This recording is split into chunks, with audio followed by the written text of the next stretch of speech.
So one of your big projects these days is teaching your daughters this lifestyle of the entrepreneur. What are some ways that you've kind of tweaked things to teach these lessons? Well, it's a little challenging because, well, first of all, my girls are little, right? They're 9, 5, and 3. So 5 and 3-year-old, they're up. The 9-year-old, I'm trying to try a little bit. The challenge is a little bit, again, we live in an area that there's a tremendous amount of affluence, I live about a mile away from Oprah, and it's, massive estates everywhere.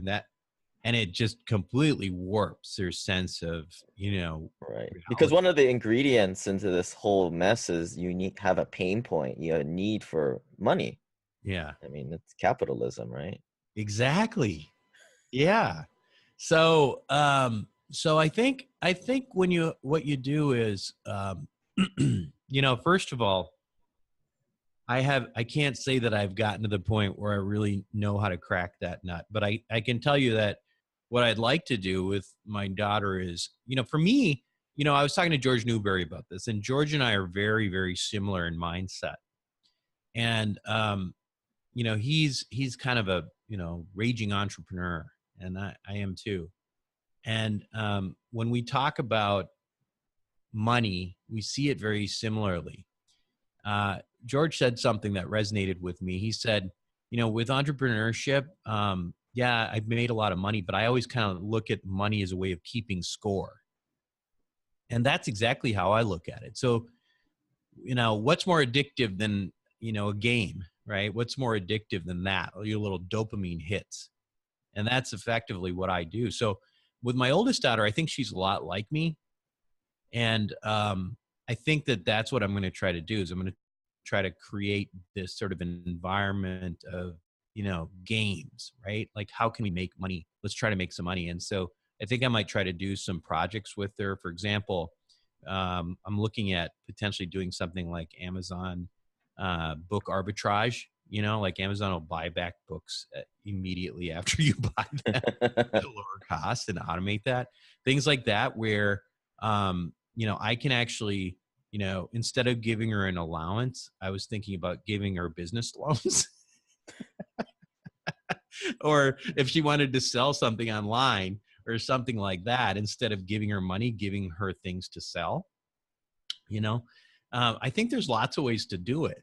The other thing is, when she does make money, I'm willing to basically take her money and pay her, pay her cash flow in exchange if she wants to lock it up for a year. So there's lots of different things you can do, I think. Yeah, I think that's a good idea. I've heard of that concept of the gamification. Right. Guy does it on his website for like diet and exercise because people obviously don't like to do that. Just like they don't really like to do money stuff. Yeah. Kind of makes it into this like game where you get like points. Like I mean, a lot of my audience can resonate with this. Playing Zelda or all these RPGs, Final Fantasy growing up. What are you doing playing this game, right? Oh, I'm Right. collecting these items and getting experience points and collecting spells so you can get more spells and more experience points.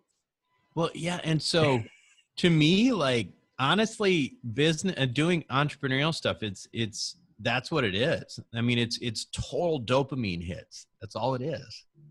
Right. So if I understand that about myself and how do I get her excited, it's not that I don't really, care if she's making a lot of money or whatever when she grows up, but I just want her to be industrious. I want her to be excited about something.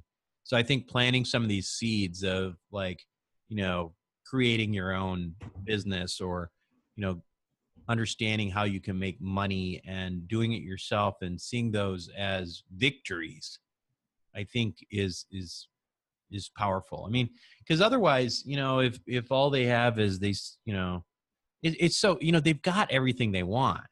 They've got everything they need. There's no pain, right? So what's the only other option in my view is to make it into a game. So Yeah. So what if they want to, you teach them all this. What if they just want to work for the man or do Peace Corps? sure.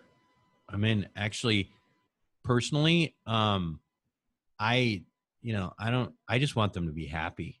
I don't really care. I just want them to be happy and industrious. Um, I think, uh, hopefully, I just don't want them to worry about money too much. I think they'll be okay there. But I just want them to be happy and industrious. And so, I think sometimes though that these things, you take a little bit of genetics and you take a little bit of teaching. What I mean by genetics is, there's certain things about my daughter. I mean, she's just like me, right? I mean, I didn't teach her to be that way. She just is. And then when you have that, it's almost like if you're a parent, and you have a kid like that, it's kind of cool for a kid if their parent is willing to teach them. It's like, this kid came with like an instruction book, Hmm. right? Like an instruction manual or something like that. Because I know exactly like the way she is right now. So I just have to put myself in her shoes and say, what would get me motivated? What would make me excited? But listen, I don't think for me, it's not about the money, but it is about making sure that I feel like they're doing things, being industrious and not running around like the Kardashians or something. Right, right. To be able to make the decision Right. in the future. Well, cool. I mean, you've kind of focusing on teaching the kids, but you've got this course that pretty much summed up the last couple years at Wealth Formula. Tell us about that. Well, it's more than that. I mean, this is a course called Your Roadmap to Real Wealth. So again, back in 2009 and 2010, when I started that business and I started making money for the first time in my life, a big part of this transition for me was reading Robert Kiyosaki and saying, well, gosh, there's this cash flow quadrant out there. And now I have to, what do I do next? And that's what I couldn't figure out, because Robert's books are fantastic, but they don't really give you the next step, right? They It's don't not a tell you. how-to book. Yeah, it's not a how-to book. It's more a mindset book. Okay, here you go. And that's why you see people running around saying, yeah, passive income, man. I'm on Yeah. passive income, right? Sell But this lipstick and these tights and these bags. Yeah. Robert Kiyosaki. hey, I want to tell you a secret. Did you know about cash flow? Yeah. We're selling telecom services. Right. So at that point, I was there too, right? So I'm like, cash flow, want to do something big. So when I started making money, I started realizing that, okay, so now I'm making money. So I'm doing it on this other quadrant, but now I want to invest this stuff. And that's where I think a lot of professionals really trip up, because it's like, okay, you can make a lot of money, but now what do you do with it? And again, going back to that whole school system and conventional wisdom, when there's no more school and there's no more curriculum, we turn to conventional wisdom. And conventional wisdom in the world of finance is a problem, because it was written by Wall Street. And Wall Street, it's sort of like the fox guarding the hen house, right? They're telling you what to do, and in the meantime, they're going to leech off all your money. Your dog there, Lane? Yeah. So That's the signal. That's the signal. We got to wrap this up, Sam. okay. So